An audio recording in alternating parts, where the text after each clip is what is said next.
Week 9 review UFL Thursday night. Everybody, welcome. Start the panel off. Who's all here with us? Our normal crew, of course. Mark, what's going on? What's up with the name thing? It's the beginning of a new era. Now, the Yeet Man is dead. Big Hoss is in the building, baby. Baby. It's the Hoss with the sauce, as Kid Rock said. The hot sauce Hoss. There you go. Hot sauce Hoss. Me and Mark got into this conversation, and he asked me for a nickname. It was the first thing that popped in my head. Off, I don't know. And then I looked it up, and it's like a Southern man boss or something. Isn't that what it said? So, I'm gonna pull it up. You screenshotted the whole AI thing. It was Rome. When I hear Hoss, I think of the big fat guy on Bonanza. Hey, I'm big and fat.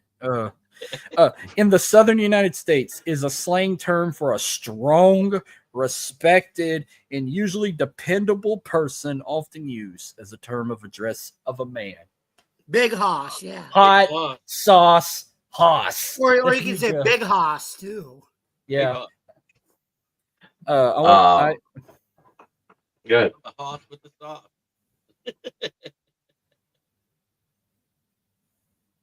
Anyway, who else we got? We got Jamie Malloy and DJ Dogtez. How's it going, everybody? DC Defenders fan right here. Formerly a Mullers fan in the USFL. And of course, Smoking Jeremy B, Lions fan and Michigan Panthers fan.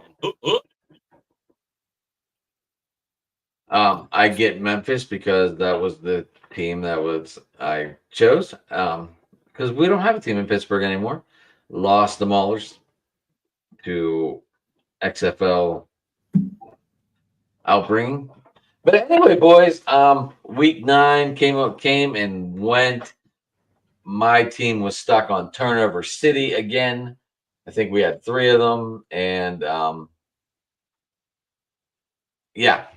Anyway, turnovers are killing this Memphis team for the whole year, and that's where I'm going. Boat turnovers, baby. The boat's sinking now.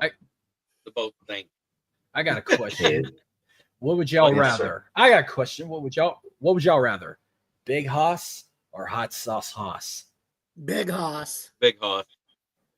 Okay. I'm gonna keep that as the new name. So it's at Big Hoss 337 on Twitter now. Nice. Love it. Love it. Rick, how are you tonight? Thanks for tuning in. Yes. Back-to-back shows. I love it. Next week, Rick, just to let you know, our Wednesday show will be on with Jeremy next week again. Me and Rich will eventually get back to our regular scheduled program. Just rebuilding stuff.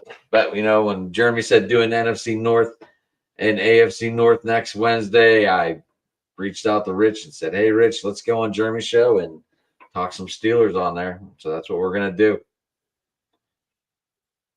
Yep, the Detroit Lions have a chance to maybe win the division, but you still got Green Bay, who was worse than us last year and had to improve in order to match up. And the Bears, well, let's just say they've been the Bears for a long time. The Bears. I think that might change now with Ben Johnson, but maybe not year 1, but by year 2, I expect it. Yeah. I am doing fan-fucking-tastic, sir. Fantastic. Anyway. Fanatics. Anyway.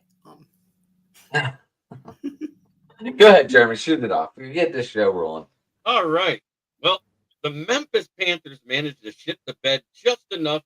Memphis Panthers? Michigan Panthers. Oh. Okay. But a turnover is what cost us the game. So you might as well have called us the Memphis Panthers. Wow. Okay. Because it was the same thing. Turn it over in the 4th quarter and let them run down and score. And guess what? You can't win. You're not going to win on turnovers. We all know that. I mean, Dylan would say, well, 5 turnovers, my team still won, blah, blah, blah, blah, blah, whatever, fucker. Anyway. Guys, league in turnovers. I think in 9 games you have as many turnovers as the Green Bay wide receivers had dropped last year. It's horrible. That's horrible. But anyway, so your team lost. Any good stats coming out of there, Jerem? Anything good? I mean, we scored 22 points. It wasn't horrible. Wow. I got friends in all those cities because I'm from Flint and lived right in the middle, but I lived in Bay City and worked in Saginaw. So all 3 of those cities I've got friends in. You got friends in low places. And the 4 cities I name are 4 of the, well, not Bay City, but Saginaw, Flint, and Detroit are in the top 10 for population in Michigan. They all have airports too. And they all have airports. If And someone the ever Saginaw airport is actually between Saginaw and Bay City. So it really FNT, Flint, baby. FNT. if someone ever asked me, what do you know anything about Saginaw, Michigan? I'd be like, they once hosted an In Your House pay-per-view. Mm-hmm. So I don't know. I couldn't tell you anything about Saginaw, Michigan. Our three leaders in yardage. Number 1 is still Jordan Tamu, but Luis Perez closed the gap.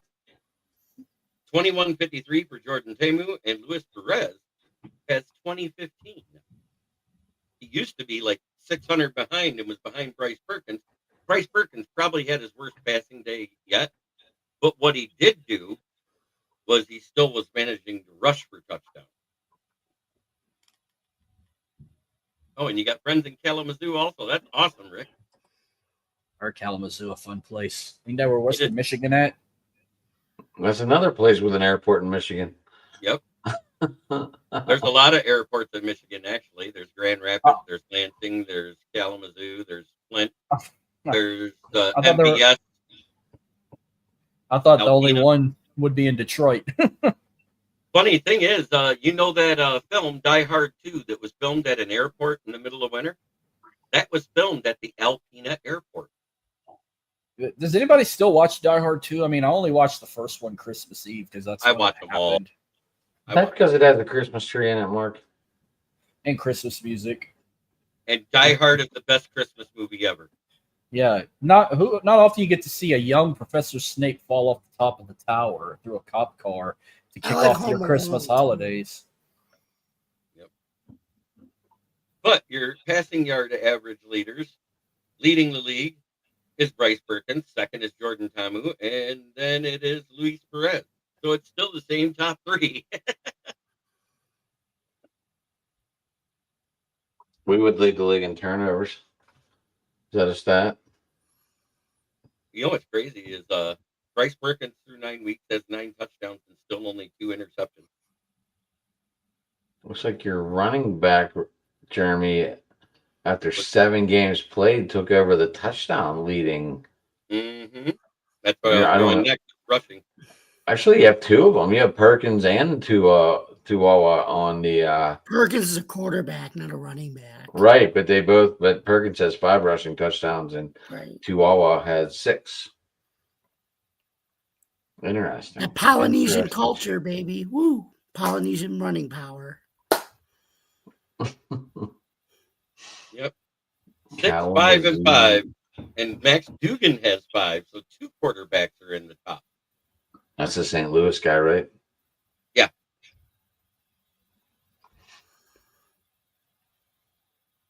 Let's see who has the longest touchdown of the year. It would be Kalen Balazs. Oh, yeah, with that 77-yarder or whatever it was. And then St. Louis Battlehawks has Jarvian Howard in second place with 74. And then it's Jashawn Corbin of San Antonio, right? SA? Yeah, Corbin is San Antonio, yes. 57 yards, and tied with him is Deion Jackson. Deion Jackson, that's Jamie's dude, DC. Yep. And Jalen Jackson with a 54-yard dash too. Yep, as an honorable mention. And then it drops to 52, then to 43. Then there's a bunch of 30s. He really got the ball this weekend. He did have a rushing touchdown. I do know that. Our receiving leaders. Tyasi Mariner leads the league at 527. Chris Rowland of the DC Defenders, 509. And then Dean Kane of Birmingham, 491. Dude, Jonathan Adams hasn't cut a ball in 2 weeks now. Jonathan Adams, remember he was our leader in like week 6? Yeah. And now And all of a sudden your reception touchdown leaders they are Cornell Powell at 7. Dean Kane of Birmingham with 6.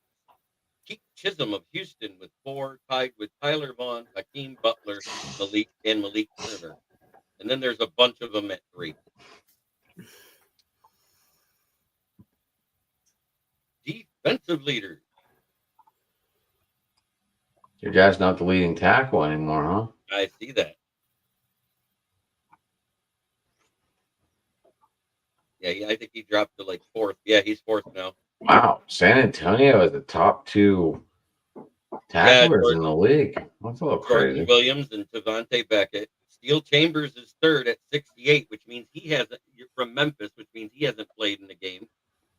Well, whenever your defense is on the field more than your offense, it probably happens. And then Frank Ginda, I don't even know if he played because he's still sitting at 61. He only has 7 games played, James. Or Jeremy. Yep. I'm sorry. So he hasn't played in 2 weeks. I wonder if that's rest or if he's injured. It might be rest for the playoffs because 2 weeks ago was when they clinched making the playoffs because everybody else in the division sucked. Memphis. Right. Anyway, Memphis is really good. I don't know what you're talking about. Oh, but the Detroit Lions had a good record last year. They had the whole home field advantage. What happened there? Our coordinators didn't want to be here anymore and went in with a vanilla game plan and fell apart. While everybody wants to blame the offense and the turnovers, they only gave up 6 points off a turnover. The other team scored 45 points, so it was an epic failure on both sides of the ball. Does anybody disagree with that? Okay, well, I guess that leads me to another question, guys. Do you guys feel your coordinators, if you're in the playoff hunt in the NFL, and should your coordinators be allowed to talk to any other teams during playoffs? Not until after that first game is played. I don't like if you got the bye and you let them go, and then they do a vanilla game plan like we saw. I don't care for it. I don't think they should be allowed to talk to anyone till the season's over for them. Right. If your season's over, like if you're knocked out of the playoffs, you're free to go talk. No, I mean, even if you're in the playoffs, I don't care if it's game 1, game 2, game 3, or in the Super Bowl. No, I'm saying like, okay, the first week you have 4 games, right? Or 8 games. Or just make the head coaching job start after the Super Bowl. Yeah, that would be the best bet. And I think that's the biggest reason because these guys knew after their interviews they were getting hired right after we got knocked out, and they didn't try to get to their team. Oh, good night, Rick. I didn't even realize he left. Sorry. Yeah, he just put that up there a minute ago. Marcus, what do you guys think of that? I say just talk to your own people. But at the same time, because the rule is there, the Detroit Lions followed the NFL rule and said, I don't care. They can go talk to him. I don't think they expected either one of them to come back except accepting their first interview is what I'm thinking. I said, but Aaron Glenn to the Jets was a no-brainer, seeing how that's where he was drafted. It's kind of like a dream job for somebody to get the head coaching job to the team you were drafted from. Right. And what's funny is Dan Campbell was drafted by the Giants, and he said my dream job was the Lions because I want nothing to do with New York. But didn't he really get noticed whenever he went to Detroit? The Cowboys? Cowboys was after Detroit. He got noticed in Detroit because of his blocking down the field and his tenacity and the way he was able to make contested catches. That's funny. Like, I only remember him as a Cowboy, unfortunately. He was a part of the team that went 0-16 in Detroit. But he was one of the bright spots on the team. Oh, you mean the song that Eminem rips on the whole Detroit offense? Mm-hmm. And guess who was the quarterback of that 0-16 team? I know. There was quite a few, if you want to think about it, because we had Culpepper, we had Kentna. Yeah, but there's Mr. Sun. You know who I'm thinking of? Mr. Pretty Boy on ESPN. Which Dan Dan Orlovsky. Orlovsky. Yeah, Yeah, Mr. Sun. cost us the Mr. game. Sunshine on ESPN. That's what I call The him. only game where we had a win basically sewed up with a minute left in the game, and he ran back out of the end zone, give him a safety to win by 1. Yeah. Oh yeah, I remember that. That Go was ahead, that sir. year. I Yeah. mean, you know, when things are just going bad, things are just going bad. Did you Well, guys you know throw a party? Did you guys throw a party like Cleveland did No, and give out free beer in the vending machines and shit? no, we were. That was the year that we had paper bags like the Aints did in the 70s. And 80s and 90s. Oh yeah, the Saints had them for a while. Hold on. I'll be back. What if they would have given them bags out as like a door entrance, That would be great. like a bobblehead? I'm still waiting for the announcers to do the Bob Uecker announcement for anybody who's still alive. The last time the Lions won a championship, to get free admission at a Lions game, because I will definitely put my dad and mom's name in there, so my dad gets the ticket and I get one. There you go. I admit that's not a bad plan, right? I don't know. I don't know. Jamie guy, what are your thoughts on the weekend of the UFL football, week 9? Well, DC played a good first half, and then they did the right thing. They benched they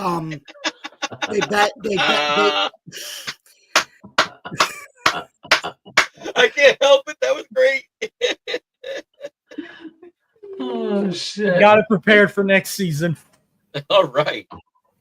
Yeah, especially a Spencer Rattler. I wanted to put fucking in the middle, and then they were like, no. They turned into Kimbe Mutombo. No. You can't do that. It's gonna be Tyler. Is it gonna be Scuff or is it gonna be Rattler? Tyler Shock, I think. Probably Shuck, but we'll see what happens. I got it ready, folks. You saw it. We Shock. You should put that instead of Baby Mahomes is nothing like Mahomes, so yeah, I don't expect Spencer Rattler to do anything other than hold a clipboard unless Tyler Shuck gets hurt. Baby Mahomes. Anyway, back on track. So it was a nice weekend for the Defenders to play a good first half. They already had the playoffs wrapped, so they did the right thing by benching Jordan Ta'amu for Mike. Their backup quarterback. And they obviously lost to Houston. And Marcus, I will give Houston credit for that game. They needed to win that game more for pride than DC needed to win it, because they're already going to the playoffs. So I guarantee you, if I'd have watched that game, DC probably would have won. I didn't watch it because I had shit going on. And sure enough, a game I don't watch, they win. A game they needed to win. But I didn't bitch too much. I was happy they won, even though they got nothing to lose anymore. They won by a field goal, 24-21. They're now 4-5. Jalen McClendon went 21 for 30 in passing. They won by more than a field goal. I thought it was 24-21 was the final. DC. Jalen McClendon went 21 for 30, 232 passing yards, 2 touchdowns. Shakondry White, worst game I ever seen by him. It was 24-21. You were right. Go ahead.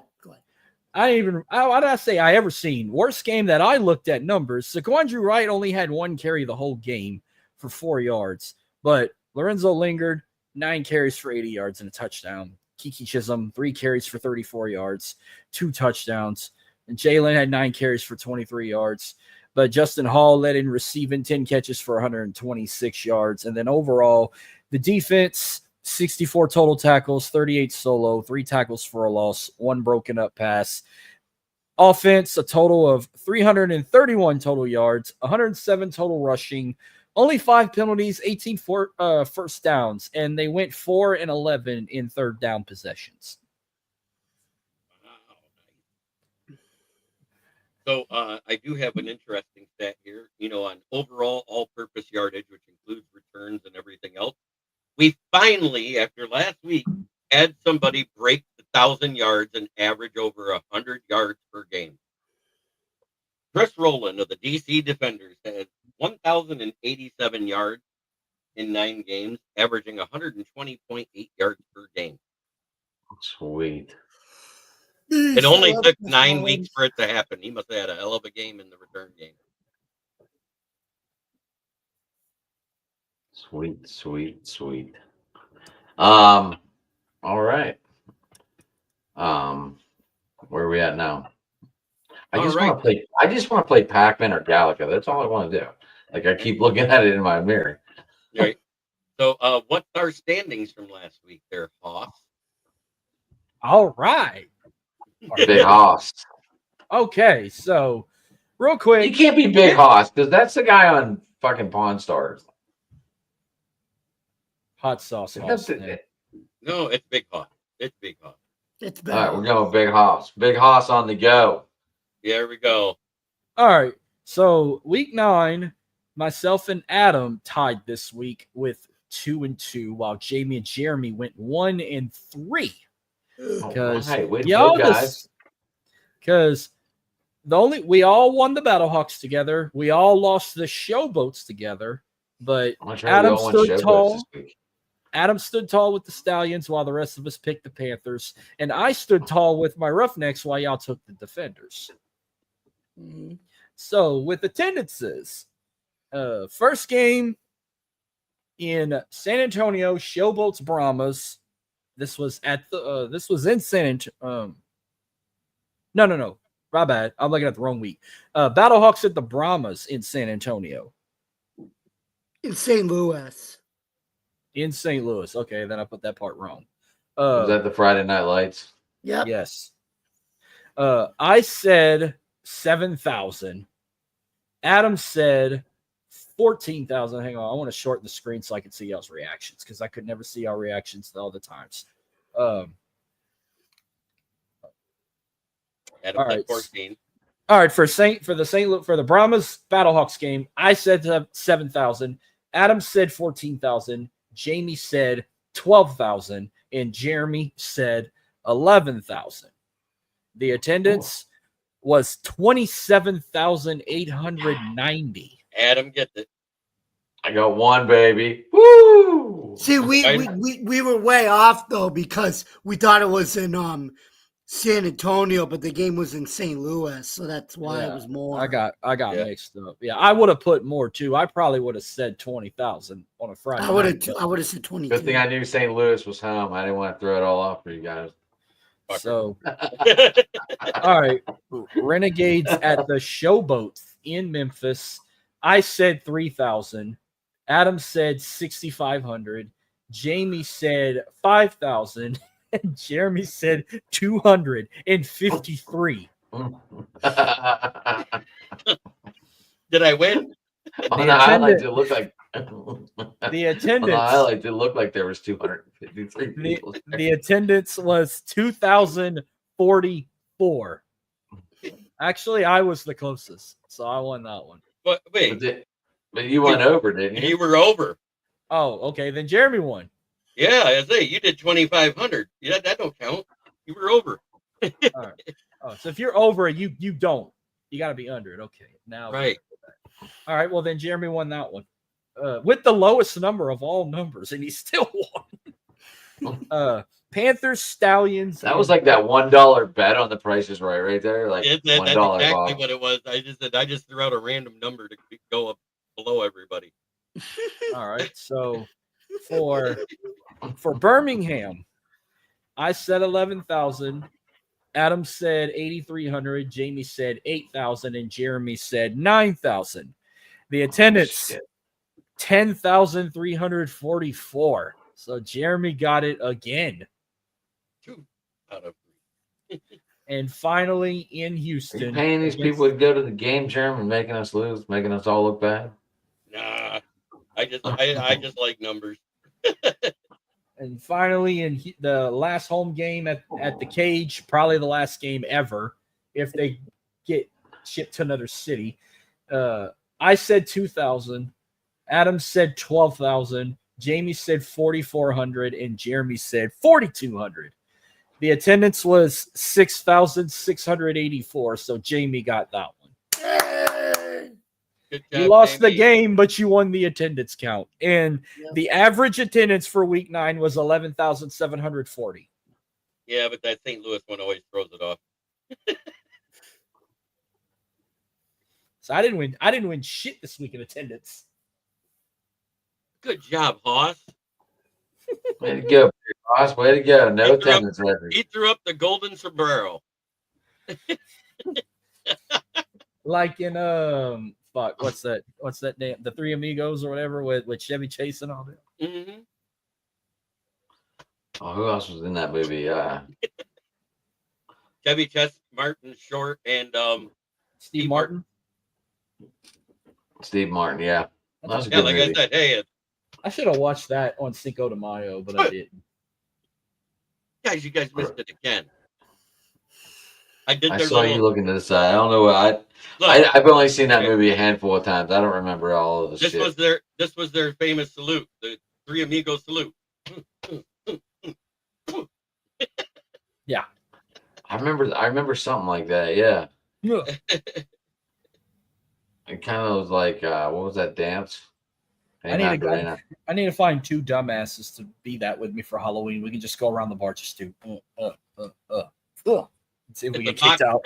It's half a Macarena with a spit. Right. That's what. Yeah, That's all it is. you don't do the head part, or you don't do that part, Right, but you do the last two. and then I'm just like Dr. Evil. Don't look at me like I'm freaking Frankenstein. Give your father a hug. I'm hip. I love it. I love it. So So, like, we got week 10's predictions to go through now, right? Last regular season week. Then it's playoff time. And then we playoffs. playoffs. Hey, wait, Fuck, there's two of us in the playoffs at least. Fuck, my team just playing for that last place first place vote. I still think the UFL and the NFL need to adapt this policy instead of the Pro Bowl. The last place teams of each conference have to play to see who gets the first pick, regardless of what. They Record. do. So that UFL would be, does that. He wants the NFL to do it. I want the NFL to do it and call it the Toilet Bowl, the two shittiest teams in the country. so wait. So wait, the shittiest team last year. Fuck, who was it? Not Carolina, not Jacksonville. It'd be Titans. It would have been Titans. The versus, Titans and the It would show. have been Titans versus Cleveland. No, but I mean, Titans and the Showboats, an all Tennessee matchup. Winner gets to be the Tennessee team of the NFL. No, I'm saying in the NFL, the Oh, bottom two teams, 1 and 2 picks, they have to battle to see who gets the first pick. The you winner know the gets- Cleveland Browns haven't won their division since 1989.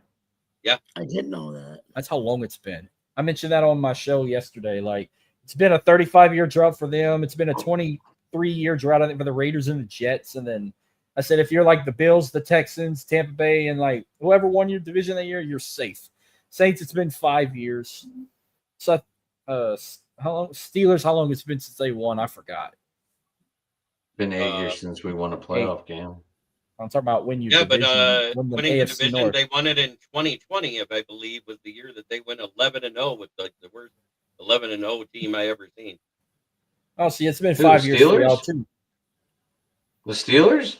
Yeah, in 2020. 2020, Yeah. I started the season 11-0. You were And the Yeah, first Buffalo then beat we- them and then gave we- them their first loss of the year. And then we didn't win a game after that. Right, and then you lost to the Cleveland Browns in the first matchup in the playoffs in the wild card. Right. And Tomlin should have been fired after that fucking moment. Anyway,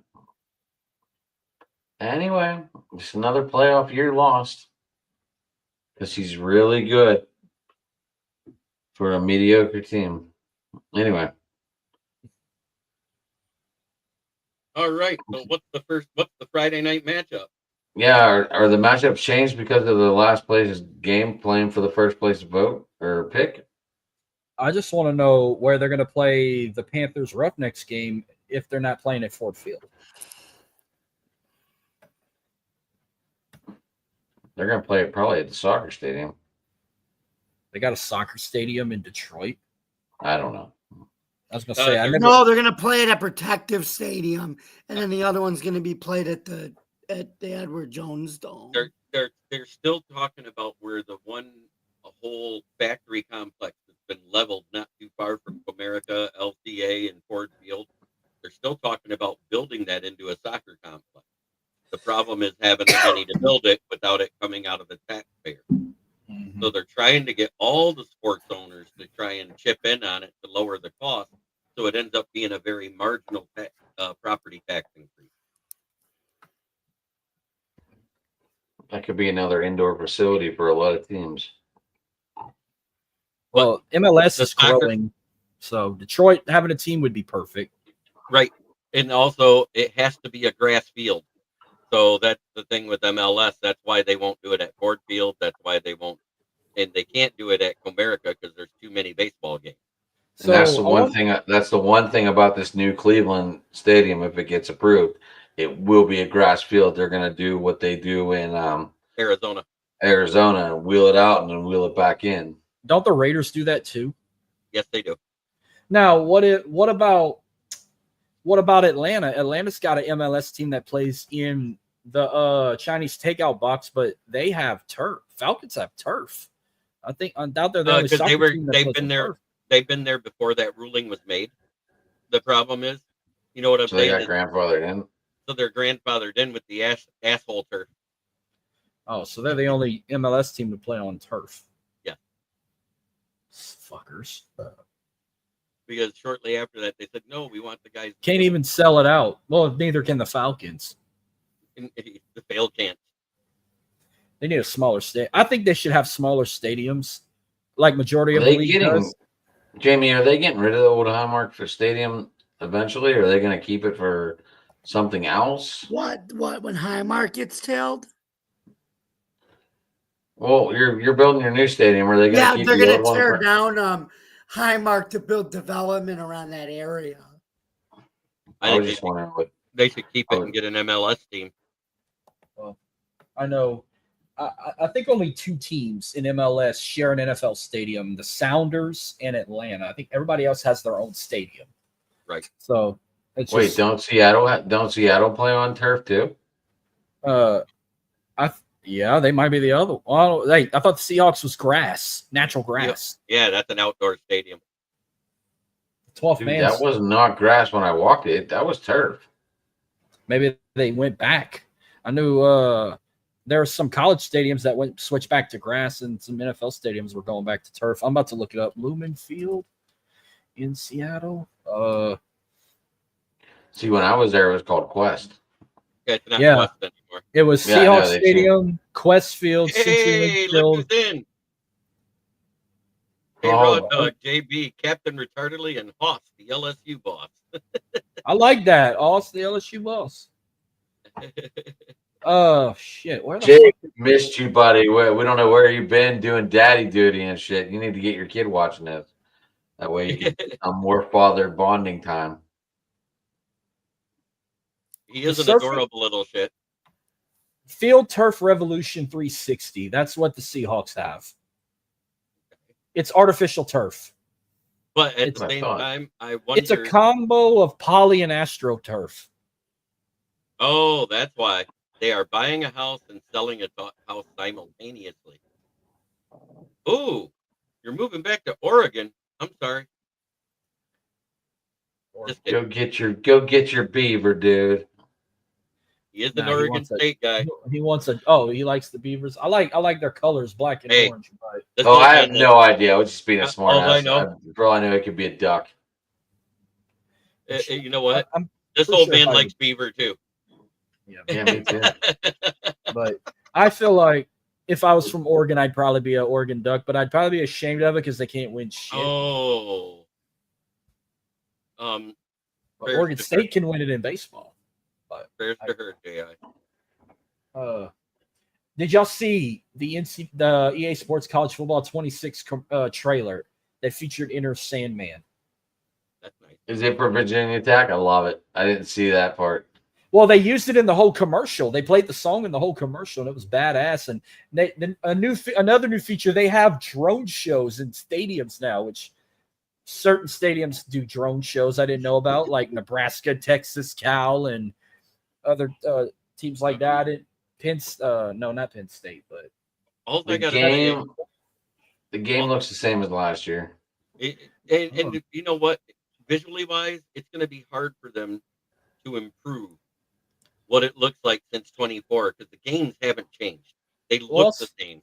They're And the also going reason, to feature 2,700 new plays, supposedly. great. But what I'm getting Hopefully, at to make it look better is going to take a lot because right now the technology for TVs hasn't progressed past 8K yet. They need 4K graphics, basically. Right. So everything's written on 4K graphics because that's the standard for the average TV out there. So it's not going to improve until they get the 8K on a bigger market. dude, I thought they did really good last year with sales. Oh, they did. Yeah, they broke Skybox records and shit because of a 10-year absence. But I wonder if they're going to do the bundle still. Like, or people are going to. Yes. My kids are telling me they are. They want the bundle. Yep, they're already advertising the bundle. I think Is it on sale yet? Pre-order starts now, and it comes out August or at the end of July, mid-July. I'm gonna have to look. I'm gonna have to look into that. I'll be back. Madden comes out August 14th. The college football game comes out July 10th. Right. So what they're doing is if you order it now, you can have it at the beginning last of year July before it's released. Last year was what? Both games for $100. Yeah, to get the ultimate, it's only $30 more. They don't want the ultimate. All they do is fight over it. $140 for both deluxe editions. We're on this. All right, so we're all on the same. We're all on the same thing. Josh's Xbox has the additional home front put onto it, so he gets it regardless. Now I have to fight with my nephew to play because we're on the same home screen. Unfortunately, until I get a PS5, I can't play cross-platform yet. I have a PS4. I have an Xbox One. I have an Xbox X. I got this Series S, but I am getting Switch. I'm upgrading the Switch. You got the fridge? Do you got the fridge or the white one? White one. So you got all digital. I got all digital. I like to download shit. But I do too. I just like having the disc. I'm just waiting to upgrade to a Switch 2 still. So comes out next week and no one's talking about it because it's too fucking pricey. Because games it is fucking pricey, Mark. I think it's ridiculous. So because games have been so pricey, my last Madden I bought was 24 because the NCAA isn't released on PS4. So there really wasn't a reason for me to upgrade when there wasn't as many changes or anything yet. But I am going to get 26. Last Madden I got was 23 with John Madden. The John Madden covers they did after he died. Mm-hmm. But I had the one with the 70s look John Madden cover. I am going to hook it up here in my bedroom to my 42-inch TV, and I am going to download the 2025, 26 roster on it. Jeremy, I got a PS5 for my kid for $200. On shop? I know. No, I don't have it. My buddy at work was selling it. I bet you Jamie plays video games. That's where I bought my Xbox. Jamie, you play video games? Yeah, I'm a video game, but I don't play as much as I used to. I'm a video game collector now, but I love college football 25. I saw the preview for college football 26. That looks freaking fire. All right, so I kind of did a steal. I got mine at a pawn shop. Too. I didn't want to fucking pay a brand new price for one. I waited like a whole year after it came out. I went to a pawn shop down here. I found one for $2. He sold it to me for $220. The only reason he sold it that low was because number one, it came with a wired controller, which I immediately replaced. Next day I went and bought a wireless controller. And the reason it was $220 because there was a scratch on the back of the console. And I said, I don't give a fuck. It's going to be on a fucking shelf. I won't see the scratch. Give me 220. As long as the bitch works and plugged in. He plugged it in, 4K, everything. I said, I gave him $220. I said, I'll take it. And I ain't had no problem with it since. I've had it for 2 years now. Jay, like Marcus just said, they usually show you the video games before you walk out the door to make sure they work. Oh yeah, they have to. That's a company policy. They have to like plug that's like how we do when we sell our TVs. If we sell them, we have them fucking playing in our state stores the whole time. And if they're off, we go plug them in the back to make sure they work, especially if they were pre-owned.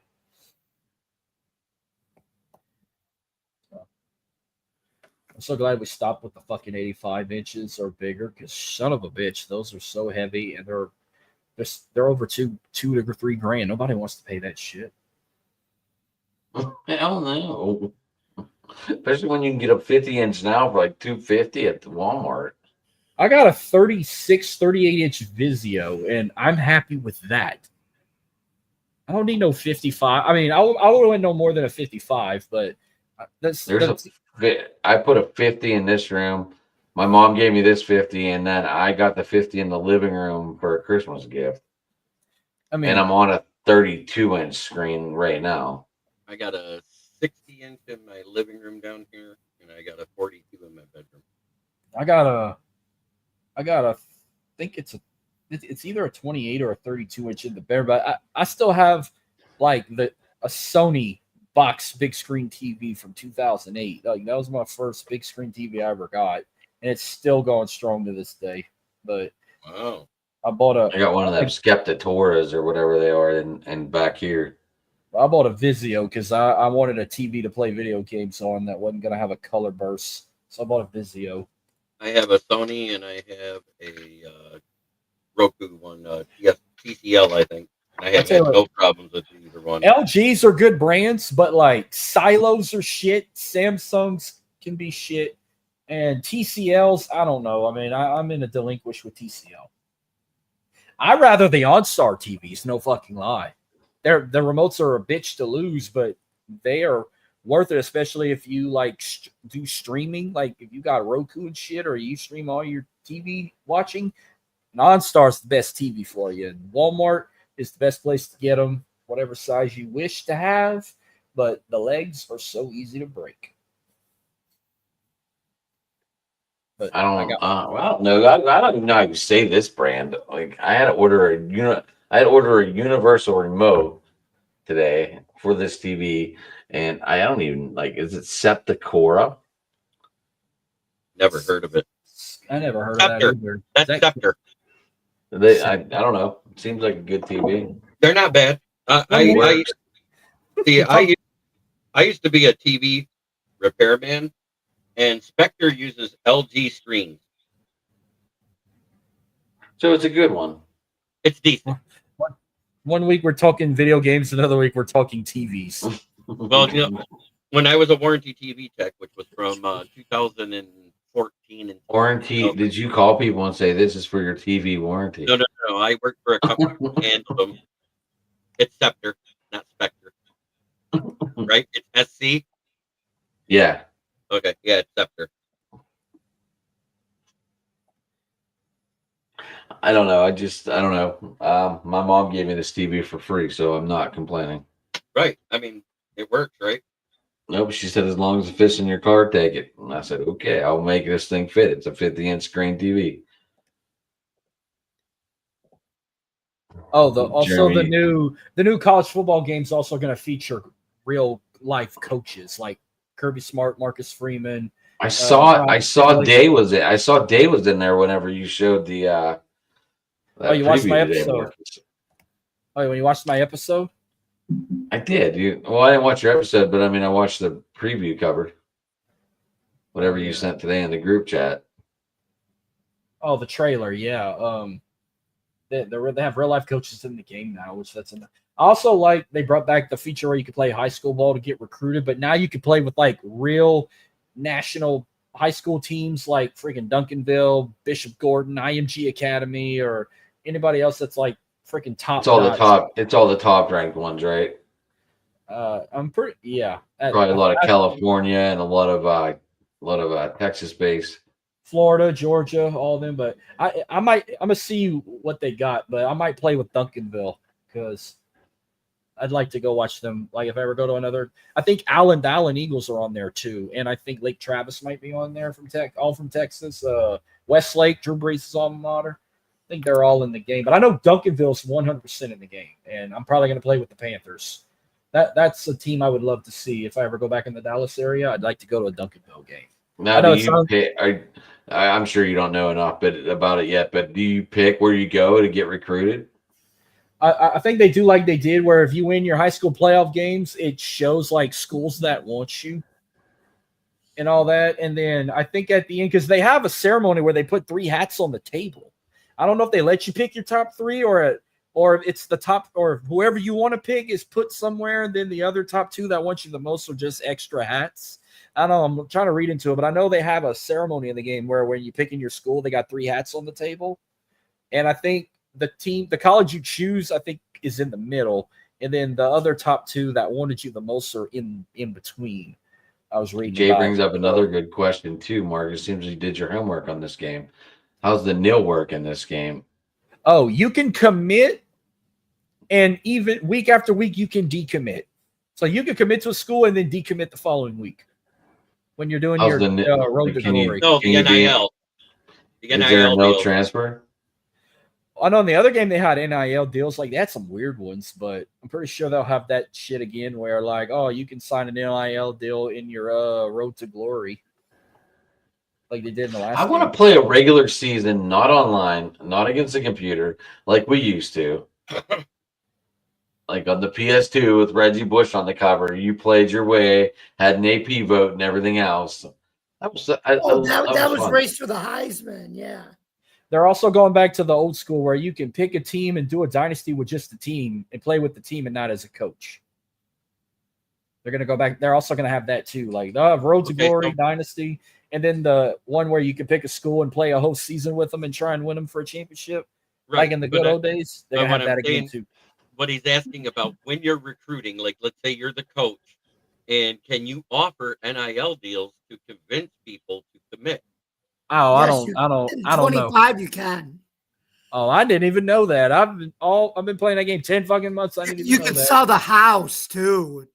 I'm about to fuck this hockey game I'm watching. I'm about to check it out. Let me get my controller. Which game are you watching? The only game on right now, the Oilers and the Stars. Oh, you mean the one the Oilers will win? Well, what channel's the basketball game on? Isn't it on ESPN or TNT? The Eastern TNT. The Knicks are up at the end of the third quarter. Oh yeah, they're going to stretch that to 7 games. Thunder's probably going to win it. They beat the dog shit out of Ant-Man and the Timberwolves last night. They were like up 53 to freaking 19 at one point. I was like, damn, kid. Damn, now I want to go online and see if I can buy the combo. As soon as I start DJing again, I'm going to use some of that DJ money to buy my bundle. When that start, DJ Haas? I got a call. I'll be Dirty South when I'm behind the turntables, but I got to call that bar back because I sent them a message, but they probably had a busy night because it's Yucca tournament night. So they got a Yucca tournament going on over there, so they're probably busy as hell. And someone's probably cooking too, so. Nice. My Madden was crap. I never had a Madden game that crashed. The last game I ever had that would crash was WWE 2K20.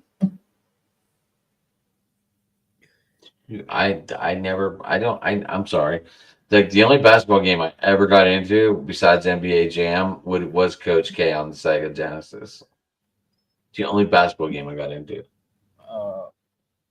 I played one game on Xbox. It wasn't even NBA Live or NBA 2K. It had Paul Pierce on the cover.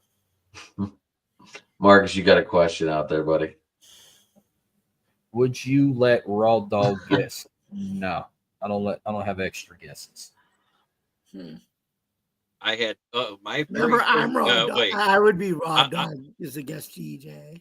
my very first system was an Atari, original Atari, before it was called the 2600. Oh, I had NBA Inside Drive. That's what I had that I loved so much. You remember that game?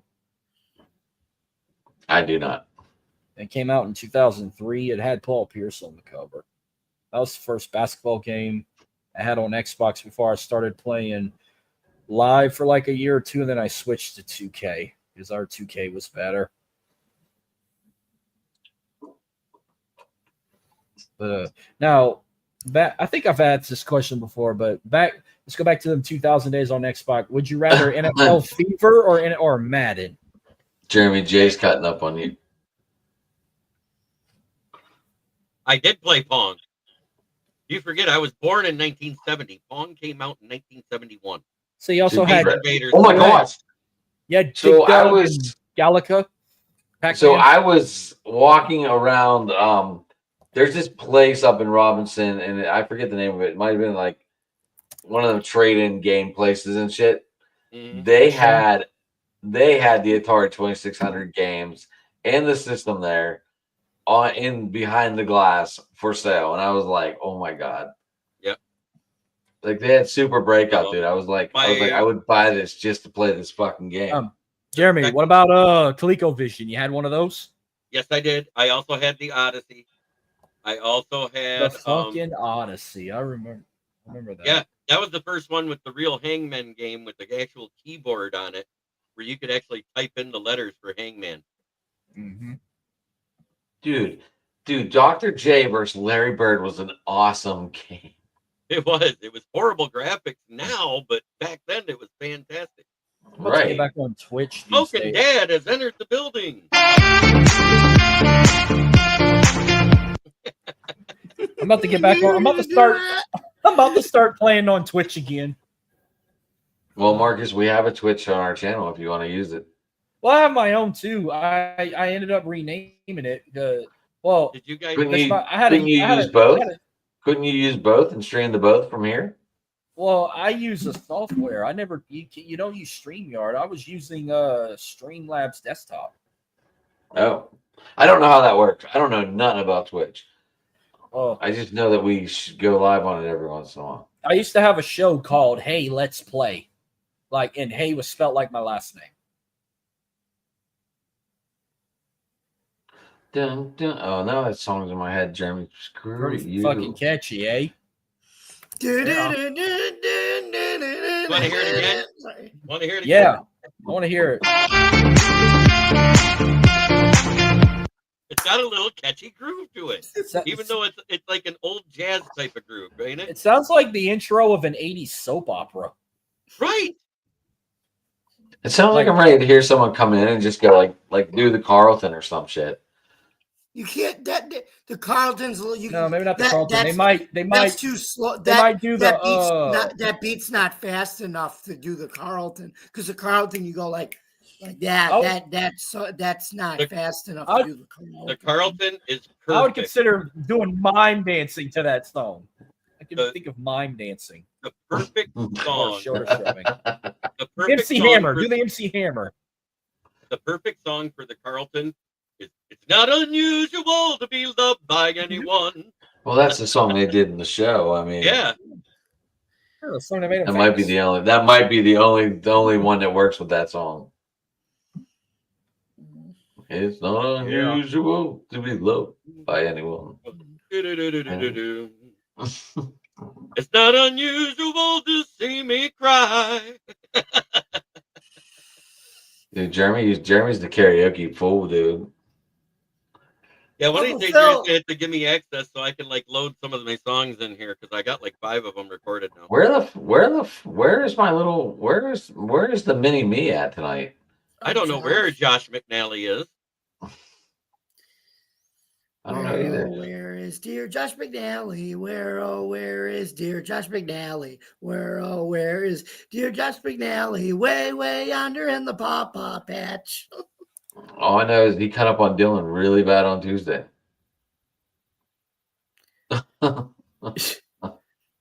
Dylan's a strange bird, but I like him. Yeah, the Sunshine Lover. Sunshine, lollipops, and rainbows, and that commercial with the elderly ladies. Sunshine, lollipops, and rainbows, and But he likes him, Dylan. Jay, he left out the after part. I just find it funny, like when he finds a way to talk high and mighty about the Jags, and it's just No, I need to record that, Dad. He brings that up because on October 2nd, 2022, when I took him down to the Lions, they had what's called the Power Hour, and they had a karaoke booth.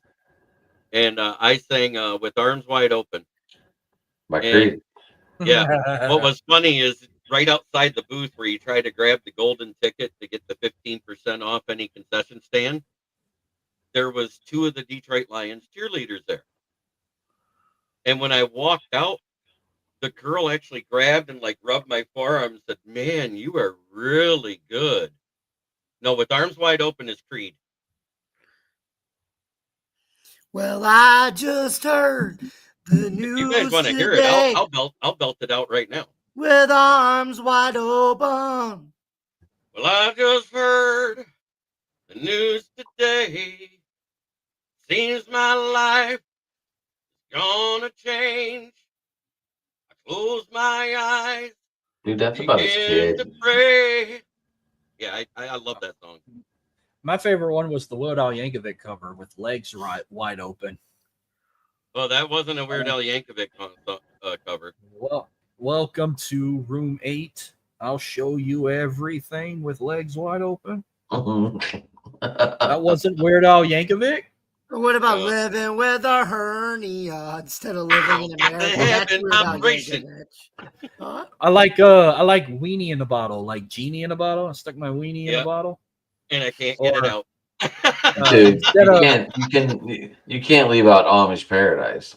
Yeah, that's a classic. Or White and Nerdy. I turned butter once or twice, living in an Amish paradise.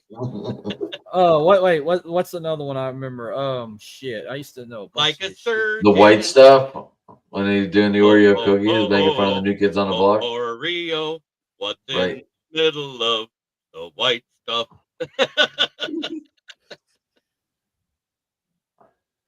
Beat it. Just eat it. Complicated, but it was constipated.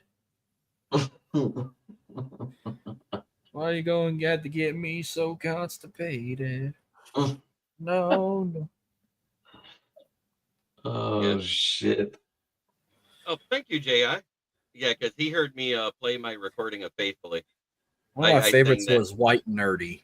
That was one of my favorite. Weird Al Yankovic's covers was White and Nerdy. Yeah, White and Nerdy was good. And what was all the girls? What about going to the drive-through?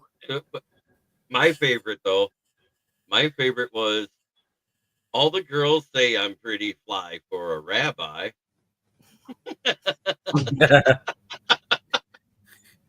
I forgot about that one too. And he's still kicking it. Yes, he is. I think he's almost 65 or 70 years old now. Did you see him do the Thanksgiving Day one in his house? Have you guys ever heard any of his originals? He has original ones that he wrote. Like, you ever heard Trigger Happy? Oh yeah. I got an AK-47. I got an AK-47 and I keep it by the bed at night. I keep it just in case the commies come over tonight. There isn't a feeling any better than to shoot first and ask questions later. I'm trigger happy every day. You know I'm trigger happy. Yes, I'm trigger happy. Oh, I'm trigger happy. Better watch out, punk, or I'm gonna blow your ass away.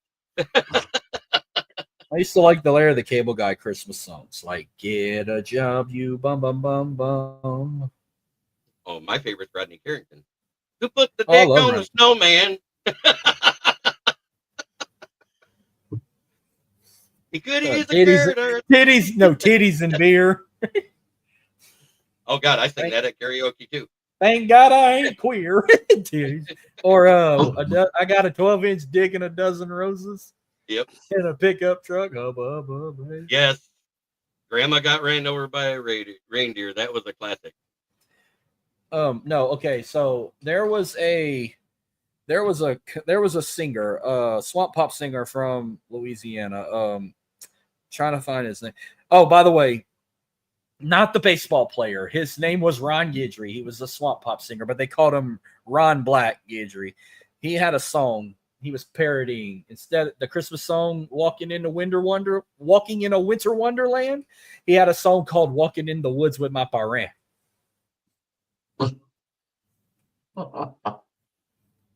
I listen to that every Christmas. Because that's a fucking Christmas song, not that Mariah Carey shit. Swamp pop is kind of like a little mixture of Zydeco and jazz mixed together. Oh, come on, Carl Anthony Towns. Like you take jazz music, like people love jazz. What's this Jeopardy thing your dad's talking about? I lost on Jeopardy, baby. Ooh. Oh, this was an Al song. Okay, I Yeah. So what about? I forgot the Astros are playing right now, so I got that on. They got a 4-game series with the Rays. God. Instead of our loves in Jeopardy, it was I lost in Jeopardy, and at the end of it, the announcer goes, "You didn't even get a home version of our game. You're a complete loser." L for love. Loser. Oh man, Kind of want to go watch that movie again. Dodgeball. Well, boys, we're at an hour. Should we look over our final Week 10 predictions? Yeah, that's what we need to do. Because I'm sure Jeremy's lungs are empty right now and going, "Feed me, bitch, feed me." I only got a couple cigarettes left. I was holding out tonight. Oh, you should just quit while you're ahead, Jeremy. No, never. All right. Finish up for losers. Friday Night Lights. In our game of the week, the St. Louis Battlehawks at the DC Defenders. So, Jamie, a standings update. Anyone got a stand? Hold on. Does anyone have a standings update before we do this? Yeah, for how we're doing individually, like totals. No. Or Jay, which one do you want? Do you want standings overall, or do you want us four gorgeous fucking faces right here to know how we're standing? I know I know my win percentage is slightly better, but the standings update in our division, I know that the Stallions are first, the Panthers are second. I don't know who the third place team is, and I don't rightly care. And the last place is Memphis Showboat. I'm pulling up. Hold on. The Roughnecks must be in. Yeah, so, Roughnecks. In the USFL, in first place is the Stallions. Second place is the Panthers. So they still have that locked in as their championship game, with the Roughnecks behind, eliminated from playoff content, and the Showboats in last and eliminated from playoff content. And for the XFL, in first place is the Battlehawks. Right behind them is the Defenders. So that's probably your conference title game, with the Renegades behind, and in dead last in the entire league, the San Antonio Brahmas. San Antonio's 1-8 right now. Memphis is 2-7. Houston and the Roughnecks and Renegades are both 4-5. The Stallions, the Panthers, and the Defenders are all 6-3, and the Battlehawks got the best record in the league, 7-2. So it's Jamie, you flexing up there. All right, well, Jamie, you go first. Battlehawks at the Defenders. I got you all beat in the moves division. And attendances too. This is Friday Night Lights. Where's this game at? DC. This is already going to be your preview for the conference championship game. I don't expect starters to go that show that much. I think both starting quarterbacks, Dugan and Tom, were going to get pulled in the second half. I'm going to say it doesn't matter because the game's still going to be in in St. Louis regardless. But give me the Defenders one more time. We're going to celebrate at home. I heard that at a wedding this past weekend. And I think the attendance, I'm going to say 12,500. All right, Jeremy. I'm going to go Battlehawks because they're just not losing. I can care less if the starters are in or not. I think the attendance might be good for this game. I'm going to say 14,000. Okay, Adam. I'm gonna go Battlehawks. No, I'm gonna go Defenders. Take that back. I'm going Defenders. Okay, and I'm gonna say 1401. 1401, huh? Oh, you bitch. No, I'll go 15. I'll go 15. I think this game's gonna be sold out. Yeah, Close. because I think it's gonna be up there. Final home game of the year, possibly final game. 20,000 is their attendance capacity. I'm going 15. They're not. 15. DC's not relocating. They're coming back. Right. Well, I'm going to be picking a team. I'm probably going to hop the bandwagon on if the Roughnecks are gone for good. So I'm gonna quote Jamie. Give me caw. Give me the Battlehawks. Caw. And I'm going to say, since it's Friday night and it's a big game, I'm going to say, oh, you got a crow there. Yes, I do. Or is that a raven? Is that a crow or a raven? That's a raven. I'm going to say 18,000 for a Friday night game. 18,000 for. He went big. He said, "Go big or go home." Saturday. Final game of the year. Friday Night Lights with Let's Drink with 18,000 people. In a situation like this where our lowest is what it was, if it's lower than that, the lowest person wins, even though they're over. How's that? We're final weekend. I'd rather keep it the way it is. So no one gets it. No one gets it if they're over. No, whoever got the closest lower wins it. Okay, yeah, that's what I'm saying. If it's below all of them, the lowest guy gets it automatically. Yeah. Then Saturday, once again, this time in Detroit. I don't know where.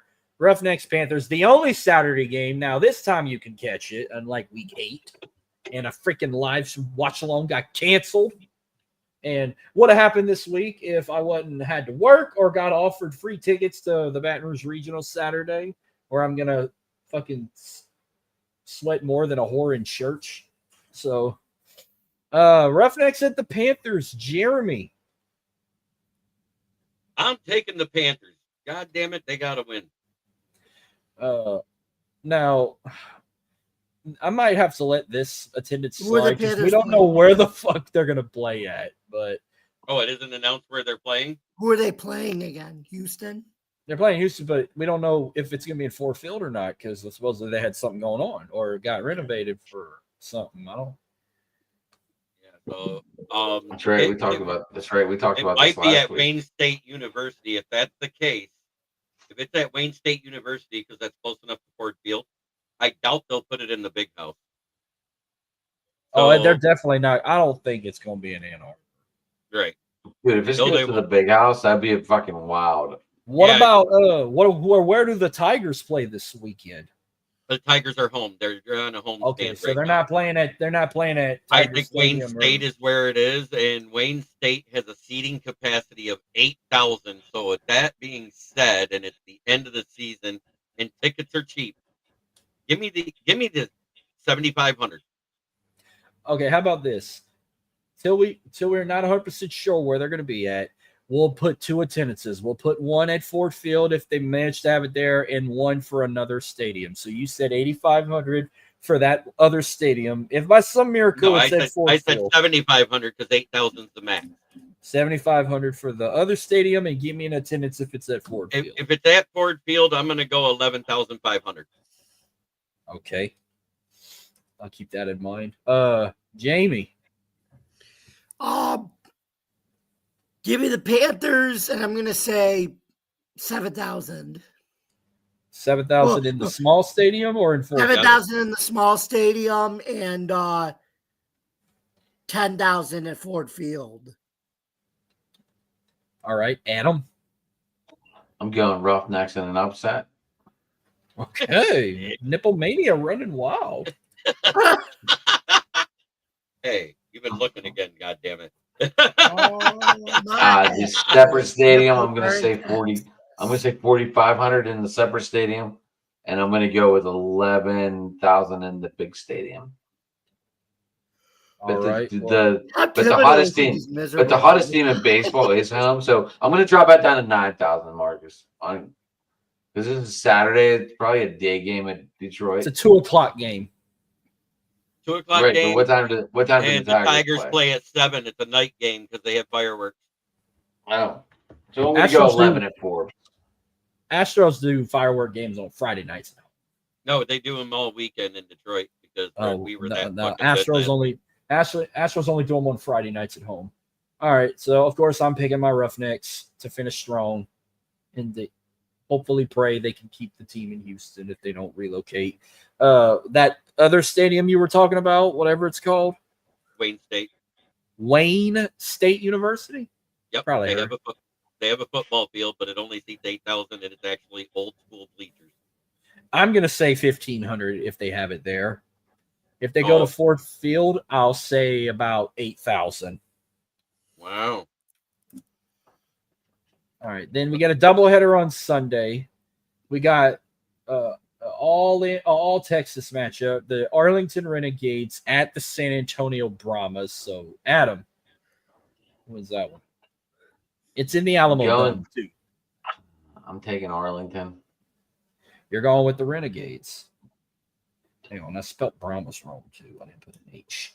All right, so you got the Renegades. And it's at the Alamo Dome, final game of the year for San Antonio. I'm gonna go 7,600. 7,600, Bob. All right, Jeremy. Who was it again? Renegades and the Brahmas.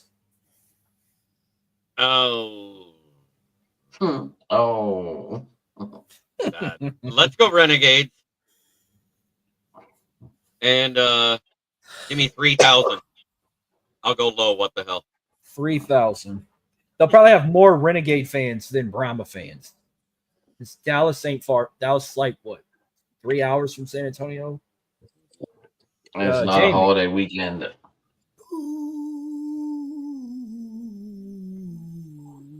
Renegades or the Brahmas?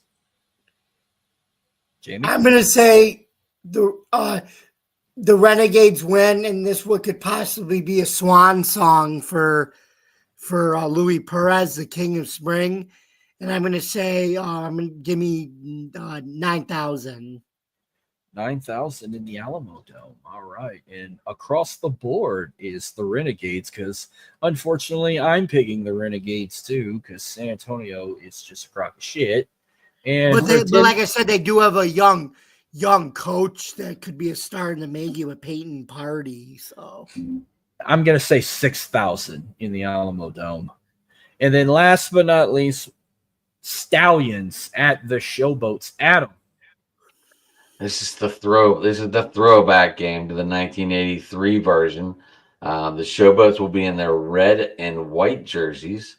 What? And I have no idea what Birmingham's going to be in. I don't even know what colors they were. I don't know. They're going to camouflage or something.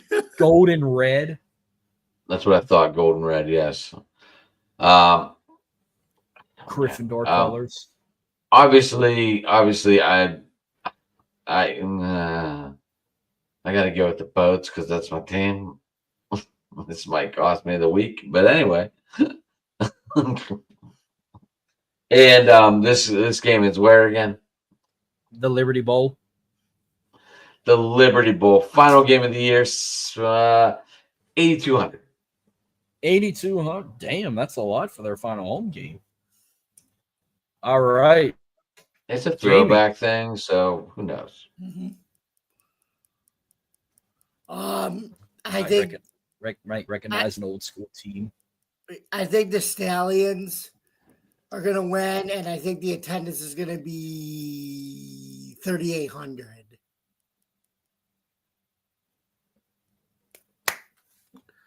Jeremy. God, I thought we already did all 4 games. Shit. Jeremy, don't think too hard, buddy. Don't think too hard on this one. Anyone but Memphis. My attendance is 100. Next, milk the clock. Milk the clock. Milk the clock. 100. Oh wow. Okay.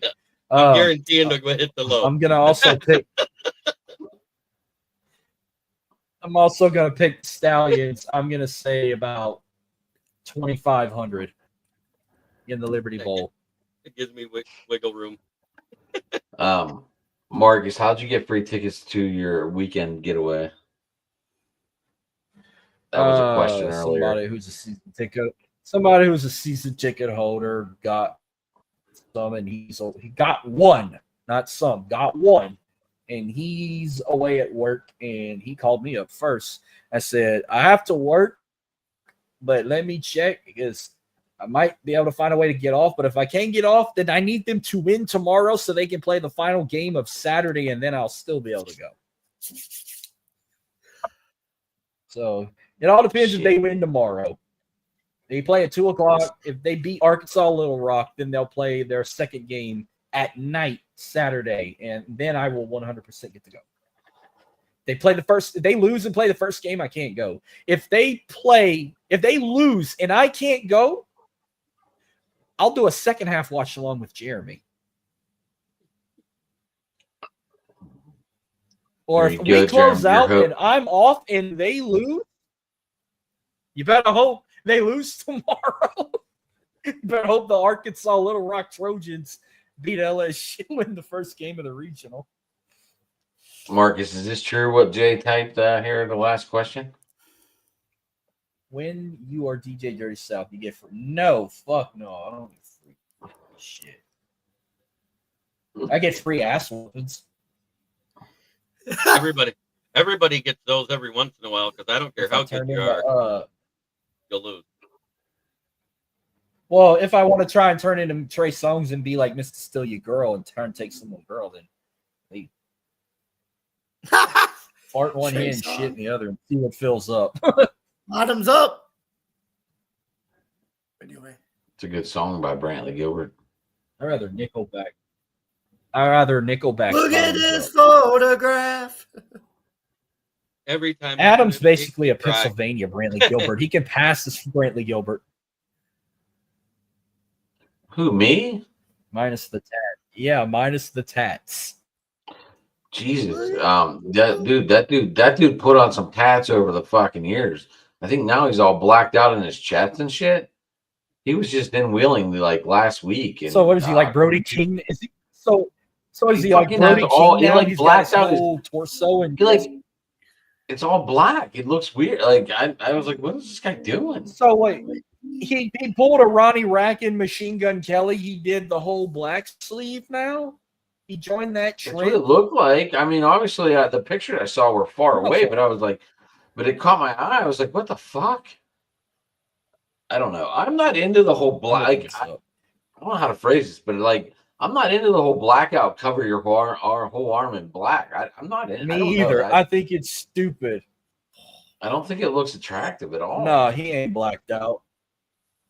No, he ain't blacked out, but he pulled a Scott Steiner. He got a big old cross across his torso. I know, but it looks like brass knucks. Yeah, on his chest, he has a cross, and it looks like it's blacked out here and here. That dude's jacked. I forgot how jacked up he was. Dude, he's huge. He's a good. I love his microphone. He's got a brass knuck microphone. I've always been a Brantley Gilbert fan. I've seen him once. I saw him in Dallas. I like his version of Dirt Road Anthem. Fuck Jason Aldean. The one he did with Colt Ford, that one's better.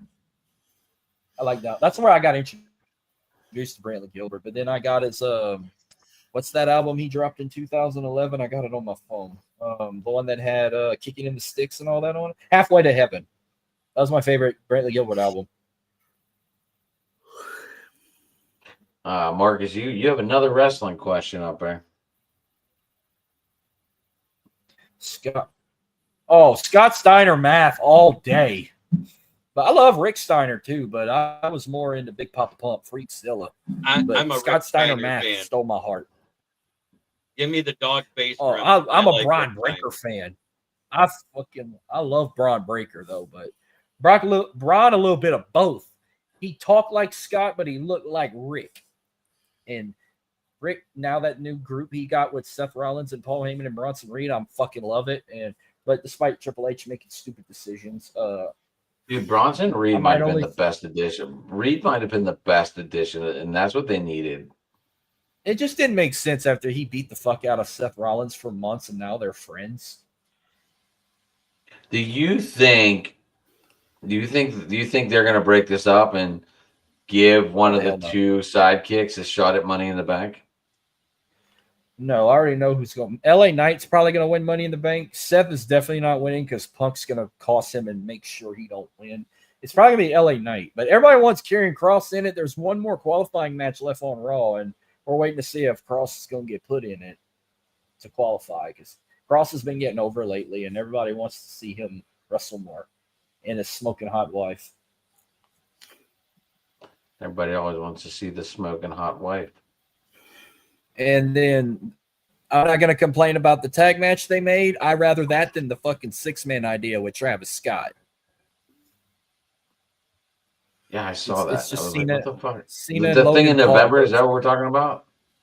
No, Money in the Bank. It's going to be John Cena and Logan Paul versus Jey Uso and Cody Rhodes. In a tag match. They wanted to do a 6-man with Travis Scott teaming with Logan Paul and Cena against Cody and both the Usos, but they changed their mind because they said Travis Scott can't work in the ring. Booker T's trying to train him, and they said he's horrible. So they pulled him off, and they're just doing 2-on-2 instead of a 6-man. So thank you, Booker. I love my Houstonian rappers, but Travis Scott, he's probably one of my least favorite rappers from Houston. I don't know. I don't know much about. I don't know much about Travis Scott at all. He sings Sicko Mode. He sings some other. He sings I Know. Anecdote. Fiend. Oh, now I'm getting annoyed hearing that song. Fiend. Yeah. I know the kids are. I know the boys at work like Travis Scott a lot. I mean, I like this album, Astro World. That was a good album, but it's like I really don't. If you're trying to say he's better than freaking like rappers like Zero or Mike Jones or Paul Wall or Chameleonaire or any other big rapper from Houston, Pow wow, baby. Pow wow. I'm the kid in the car seat of bullshit. Bullshit. Mike Jones, who? Mike Jones, 281. If they're not from Screwed Up Click or Swisher House, you ain't shit. Alrighty, kids. Wow, baby. Pow wow. Alrighty, kids. Anyway. You can get me. Go ahead, John. I'm really hoping the Stallions lose this week. And the reason why is if Panthers win and the Stallions lose, the standings switch because they're tied right now. Okay, so you guys can follow me, yours truly, at Bill's Chat 1 at Bill's Mafia Chat, and also at Jamie Malloy, the unbiased journalist at DJ Dog Tags on X. The Fork Or Ball. Jay calls you Raw Dog. Yep. the forkball.com and stadiumrant.com where I write about all sports. Thank you guys very much for tuning in tonight. You could tune into you can also find me at Driving to the Top Productions every Tuesday night. Joe Dalio and I were going to be resuming our Subway Conversation baseball podcast, Mets and the Yankees. We're also going to be back Tuesday night again at 9:00 p.m. for another open sports mic. And then you can catch me and right now Adam on Jeremy's station, the Huddle Sports Network 2. And then right back here Thursday nights at 9:00 p.m. for UFL. So, and then don't forget, thanks for listening. Don't forget to subscribe to our YouTube page. Don't forget to like, comment, and ring the bell for notifications. For more information on Driving to the Top Productions, you can visit our YouTube page, Twitch stream, Facebook stream. That's wherever you consume your podcast. I'm Jamie Malloy, and this has been another episode of Thursday Night UFL Recap, Week 9. Good night, everybody. You can Just find let me. everyone. You can find me at Kneecap Biting with the Motor City Lions, and you can also find me at the Huddle Sports Network. And you can find me 2 days a week right here on this channel, Driving to the Top Productions, where we talk on Tuesday nights, the open mic, and on Thursdays, the UFL recap. But I go live on my channel every day, Monday through Friday, every Wednesday night at 9, and every Friday night at 9. Wednesday night is the NFL Roundtable Talk, where I invite fans of other teams to discuss the top news that right now we've been doing our reviews. Next week, don't forget, and I see DC8091 came into the chat. Good to see that. And make sure you pay attention because next week is the NFC North and AFC North review where we get to talk about North. Lions, Bears, Vikings, and Packers. And that would be so funny if that ended up being first, second, third, and fourth in that order. And on top of Jeremy's show next week, me and Rich will be jumping in and talking about our Steelers in the AFC North as well. So our show is going to be kind of like combining as one next week, just for that week, guys. And then me and Rich will be back to our normal show. Rich is doing a lot better today, guys. Just want everyone to give you an update. I did finally talk to him on the phone today. So so he's doing well. And yeah, I hope he's ready to go. You know, we were supposed to do a show last night, and I had a feeling like he fell asleep at like 6:30 his time and just didn't get back up till like 3 a.m, which is probably the worst nap ever. Whenever you go to bed at 6:30 and wake up at 2, because you've already slept for 8 hours, and now you got to try and force yourself to go back to bed for another 4 to hear the alarm clock go off. Anyway, you can get me at Sports Talking It on Twitter. You can also get me at Driving to the Top. Like Jamie said, we're all there. We'll be having I don't know how we're going to do this yet. I got to talk to Ken.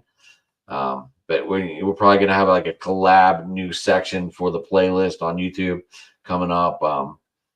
Like I said, we'll be back Tuesday night. I think Ken's joining us Tuesday night, Jeremy. Did he say that last night? He said he would like to, and I'll send him the link. I'll just forward it to him. No problem. So it looks like we're going to get Ken. Is he the main guy? No, it's Mike Carrico is the main guy. Mike the Bear fan. Ken Catalone is the main guy, and Bill the Packer fan. You know Kitty Ken. Yeah, that guy. He was talking about Ken Doby, last year the delusional Bear fan that kind of came back down to earth this year. He's not quite being the homer he was. Yeah. Yeah, you can get us there, guys, and we're rocking. We're building. We're doing stuff, and Mark's going to close us out. Actually, Big Haas is going to close us out, and we will see Yinzall for UFL next week. So I have an idea. Okay. For the rest, the wrestling show Rich and I were having planned once we get everything in order. How about this? Rich and Haas. That's the name of the show. Rich Haas, who covers him with the sauce. Rich and Haas. We're talking wrestling with Rich and Haas. Yeah. Well, I know for the last couple of years I had Calico Ken will be on my show again. It's going to be pretty simple where to find me now. I didn't put it down there below, but the other show is still the same. On the go _TXLA, you could find my show on Twitter. But now, just to make it simple, you can find me on Twitter at Big Haas 337. Oh Dick my and gosh. Haas. Dirty Birdie. No. Now he's trying to say Dick and Balls hot dogs next. But yeah. So why don't you play with this cock and balls for mommy? The old Adam Sandler routine. Yeah. It was time for a change. I needed a new name because that Eat Man shit, that's in a whole nother world I'm not a part of anymore. So whether you call me Big Haas or hot sauce Haas. I don't know. Y'all call him what the fuck y'all want, but Haas, Shug Haas. Shaka Haas. Yeah, but yeah, y'all know. And I'm gonna do my next. I got the next episode I got coming. Eventually, after the regionals are done, once super regionals are set, that'll probably be the Mark, next you one. should go live from the baseball game. I would love to do that, but I'm gonna be so drunk. I don't want to say stupid shit. And probably get ejected. Holler at Blue to make the right call, but I had a lot of positive feedback from that interview I did with the in-game host of the Gators, Bryce Boudreaux. Yes, you did. You had 143 views in about 10 minutes It was so big on my channel. I don't know about yours. The brass of the team loved it so much. They want me to do a first half season highlight in July with Bryce. So sometime in July, Bryce and I are going to come back on and we're going to recap the first half of the season, do some shit, talk more shit. But yeah, and with the summertime coming, once LSU baseball's done, the only thing I'm gonna have to talk mainly is Astros and the Dynamo. I need a team from Louisiana to talk until football starts, so I'm gonna adopt the Gumbo Gators in my summer episodes of On the Go until it's August again, and then I can bring back LSU, Saints, McNeese. It's a minor league team, a semi-pro baseball team in the Texas Collegiate League. Second season. Last year was their inaugural season. Successful, made the playoffs, got eliminated in the semifinals. But I'm excited. So I will not be on open mic next Tuesday. I will be at the home opener for the Gators. It's a free admission, courtesy of Navarre Auto Group, who I bought my truck from, and it's a rivalry game with the Cane Cutters. So I'm gonna be there Tuesday night. So I will not be at open mic next week. Semi-pro. I'm curious for this question myself. Semi-pro is like single A or single high A baseball. Minor leagues are double A and triple A, correct? Yeah. I would need a full 100% battery on my phone if I tried to attend open mic while watching a baseball game. I'm getting bit by fucking mosquitoes. Mm-hmm. Mosquitoes out, huh? Mm-hmm. Oh, yeah. It was today. It was 90. It's not even August yet. And it was 93 degrees today. Mm-hmm. Oh, damn. But that's the difference between minor league and a semi-pro. I think single high A is the first one that's actually considered minor league.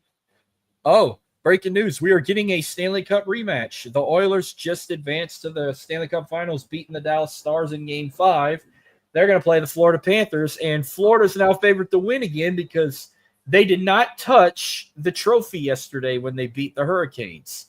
And when they did that last year, they won the Stanley Cup. The year they touched their conference trophy, they lost to Vegas. So they're trying to go back to back. But Edmonton is the hottest team right now. They want Jeremy, does this remind you of 09 and 10?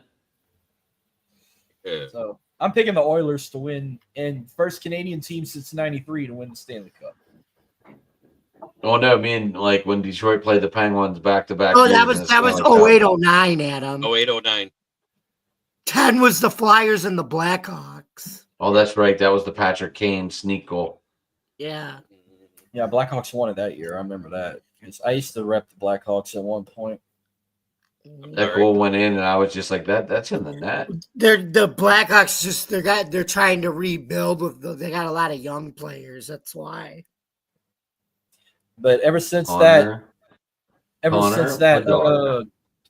last Stanley Cup, the Blackhawks have been shit. Like they've been so bad. But they're kind of doing what they did, what